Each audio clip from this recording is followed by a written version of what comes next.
जय माँ भवानी दोस्तों, मैं कल्याण भगत स्वागत करता हूँ आपका अम्बे कल्याण चैनल पर।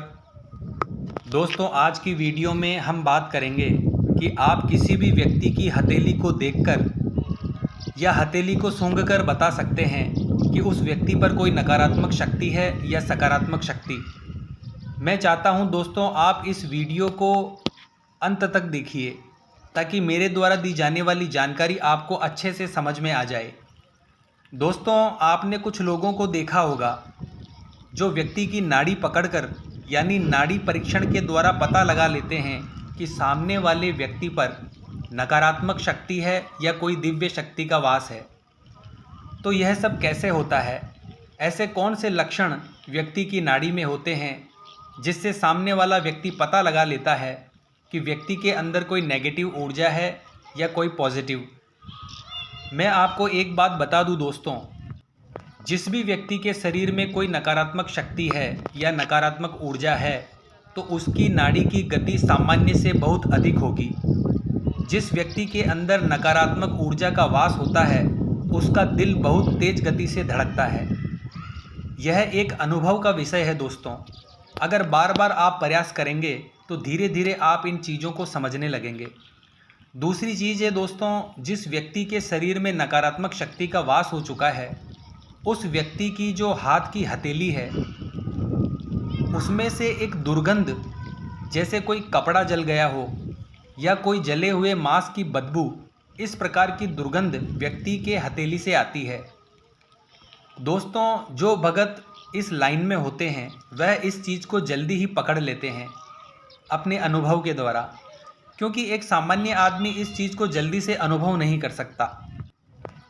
अगर व्यक्ति अभ्यास करता है तो वह इस चीज़ का अनुभव कर सकता है। क्योंकि दोस्तों, मैंने कुछ लोगों को देखा है जो आध्यात्मिक चीज़ों के यानी आध्यात्मिकता के खिलाफ हैं। तो मुझे एक चीज़ बताइए दोस्तों, जब आप नदी के अंदर उतरे ही नहीं तो किनारे बैठकर उसकी गहराई को कैसे बता सकते हैं? तो व्यक्ति जब तक अनुभव नहीं करेगा, उस कार्य को नहीं करेगा, तब तक उसे कुछ भी अनुभव नहीं हो सकता। जिसके अंदर नकारात्मक शक्ति का वास है उस व्यक्ति का स्वभाव, आचार विचार, चाल चलन उस नकारात्मक शक्ति के प्रभाव से उस नकारात्मक शक्ति के जैसा ही हो जाता है। दोस्तों, नकारात्मक शक्ति के होने पर उस व्यक्ति का स्वच्छता की तरफ ध्यान नहीं जाता, उसको साफ़ सफाई बिल्कुल पसंद नहीं होती, वह हर समय गंदा रहना पसंद करता है, स्नान नहीं करेगा, कपड़े गंदे पहनेगा। इस चीज़ में उसे एक सुख की अनुभूति होती है और वह जब भी भोजन करने बैठेगा तो अधिकतर वह व्यक्ति बगैर हाथ पैर धोए भोजन ग्रहण करेगा। गंदी जगह पर भोजन करने से उसे कोई ऐतराज़ नहीं होगा। कई कई दिनों तक वह व्यक्ति स्नान नहीं करेगा। अधिकतर वह व्यक्ति अंधेरे में रहना पसंद करेगा। उस व्यक्ति का काम करने का मन नहीं करेगा और वह बहुत ही जल्दी किसी भी बात को लेकर नाराज़ हो सकता है, गुस्सा हो जाएगा। और अगर उसके साथ कोई भी व्यक्ति अभद्रता करेगा तो वह मरने मारने पर उतारू हो जाएगा। कोई व्यक्ति उसे समझाने की कोशिश करेगा तो वह लड़ाई झगड़ा करना शुरू कर देगा। उसे किसी की सलाह पसंद नहीं आएगी, वह वही करेगा जो उसका मन कहेगा।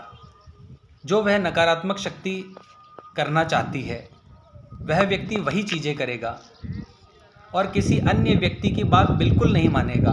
उसका व्यवहार सामान्य व्यक्ति से अलग हो जाएगा। तो दोस्तों, अगर यह लक्षण आपको किसी भी व्यक्ति में दिखाई देते हैं तो यकीन मानिए उस व्यक्ति पर नकारात्मक शक्ति का वास हो चुका है। दोस्तों, जिस व्यक्ति पर नकारात्मक शक्ति का प्रभाव होता है उसके विचारों में बहुत परिवर्तन होता है। उसके अंदर एक वासनापूर्ण विचार उत्पन्न होते हैं। सपने भी अगर वह व्यक्ति देखता है तो वासना से परिपूर्ण सपने ही उसे दिखाई देते हैं। एक कामुक विचारधारा उस व्यक्ति की बन जाती है, क्योंकि प्रेत आत्माओं को या नकारात्मक शक्तियों को दो चीज़ बहुत ज़्यादा पसंद आती है। एक तो होता है दोस्तों भोजन, यानी वह व्यक्ति भोजन बहुत अधिक करता है, और अगला है दोस्तों कामुक स्वभाव। तो इस प्रकार का प्रभाव अगर किसी व्यक्ति पर दिखता है तो आप निश्चित मानिए उस पर नकारात्मक शक्ति का प्रभाव है। इसके विपरीत दोस्तों, जब व्यक्ति की हथेली को सूंघते हैं और उस हथेली से मनमोहक यानी एक सुगंधित खुशबू आती है, गुलाब की, चमेली की या किसी अन्य प्रकार की खुशबू उस हथेली के द्वारा हमें महसूस होती है, तो उस व्यक्ति के अंदर सकारात्मक शक्ति विद्यमान है। अगर व्यक्ति साबुन से हाथ धोकर आपके सामने बैठेगा तो साबुन की खुशबू उस हथेली से नहीं आएगी। एक विशेष इत्तर, एक विशेष सुगंध की खुशबू उसकी हथेली से आपको आएगी। अगर ऐसा है तो यकीन मानिए दोस्तों, उस व्यक्ति के अंदर दिव्य शक्ति का वास है। ऐसा व्यक्ति बिल्कुल गंदा रहना पसंद नहीं करेगा। ऐसा व्यक्ति गंदे स्थान पर ज़्यादा देर तक ठहर नहीं सकता। उसके पहनने के वस्त्र यानी उसकी हर प्रकार की चीज़ आपको स्वच्छ मिलेगी। व्यक्ति बिल्कुल साफ सुथरा रहना पसंद करेगा। उसके विचार बहुत उच्च कोटि के होंगे। वो एक दिव्य विचारों वाला व्यक्ति हो जाता है, क्योंकि यह दिव्य शक्तियाँ आज्ञा चक्र पर निवास करती है। उन व्यक्तियों की दिव्य दृष्टि खुली होती है। ऐसे व्यक्ति के ऊपर जब दिव्य ऊर्जा का प्रवेश होता है तो वह सब कुछ बताने में सक्षम होता है। तो दोस्तों, यह सभी चीज़ है जिनसे आप जान सकते हैं कि व्यक्ति के अंदर नकारात्मक शक्ति है या सकारात्मक शक्ति है, नेगेटिव ऊर्जा है या पॉजिटिव ऊर्जा है। तो आज के लिए बस इतना ही दोस्तों। मिलते हैं अगली वीडियो के माध्यम से। जय माँ अम्बे, जय श्री कल्याण।